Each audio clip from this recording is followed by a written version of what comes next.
decided to vlog today. I don't know how much I'll be able to do because I have such a long to-do list. I've also cut my hair like very short. I don't know how I feel about it. Like I knew I wanted it. It was not an accident because the Botoxed hair that I had was growing out and my hair was literally like half and half. I swear it gets better when it dries. Right now it's a little wet still. So yeah.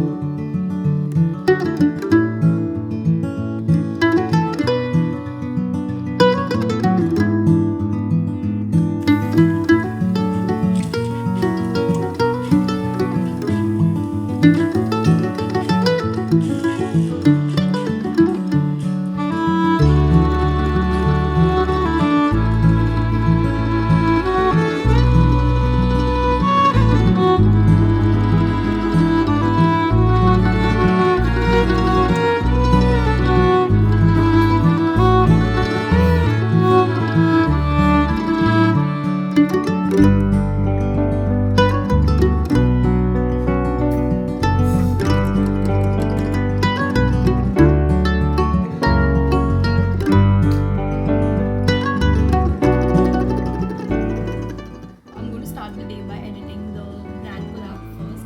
And I was thinking whether I should record it or not because there will be changes in that. But nevertheless, let me just take you how I edit a brand collab reel from start to finish.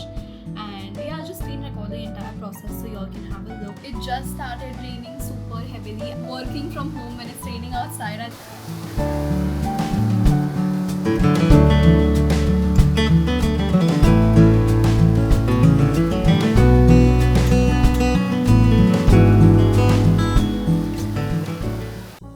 Okay, first things first, as always, let's start by importing all the clips into the timeline.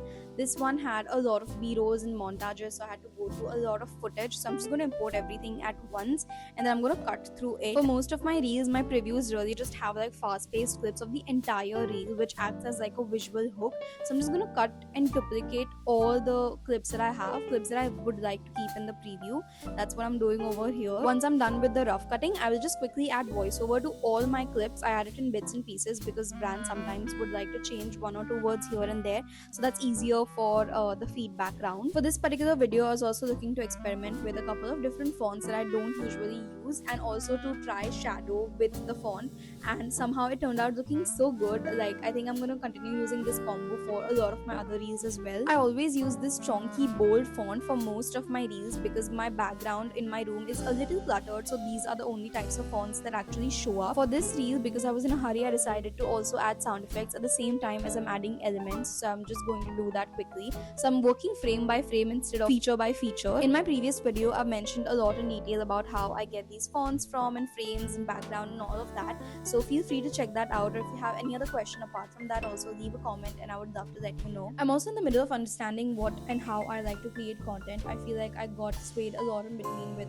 all the trends and ongoing like algorithm hacks and all of that, and just forgot somewhere what and how I started creating content for the first time. The scariest thing was that my content started looking like almost everyone's on Instagram, and that is when I realized that I have lost my personality content wise. Like I need to go back to being the person who started content creation in 2024, who literally just started creating and posting based on her ideas, not thinking about what's working, what the algorithm is rewarding, and all of that. I feel like I've started using less of doodles and handwritten texts and illustrations, which I used to love doing earlier, but because there's so much work in very little time, especially when it comes to brand deals, there is a certain expectation that the brand has from you in order to show their product or service in the best way possible, and sometimes it means it comes at the cost of negotiating on your personal style and how you would present content organically.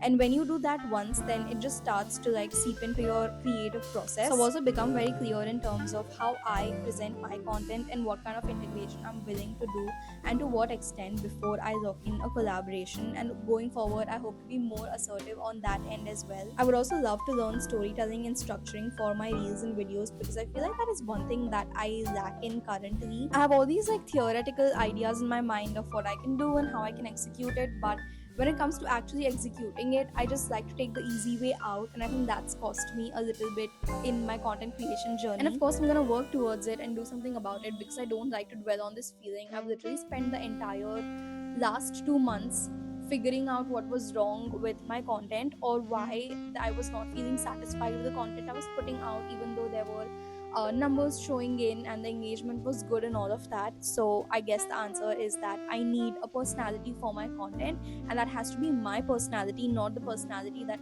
Instagram is awarding right now, or whatever is trending right now. And I'm sorry if this feels like a rant or something. This is me acknowledging and accepting that my content style needs to change. And I've learned this the hard way, but if your content feels material wise hollow, then there's only so much good editing and filming can help you or save you, because at the end of the day, it's not about how you present your content, it's about what your content actually is.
The same, the grass is always greener on the other side.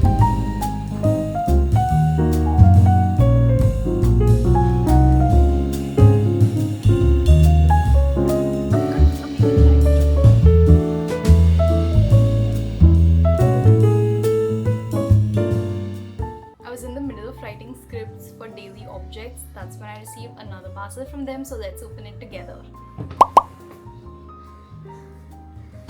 Third or fourth time working with daily objects, and I love working with them because they're just so easy to work with. And like, one of the biggest hiccups I face, at least as a content creator, is when you are working with brands and they have POCs who literally do not understand social media and then give these very weird suggestions for the content you have made or are creating or are scripting. Like, but with these people with daily objects, I've never faced that. Both my POCs are so amazing.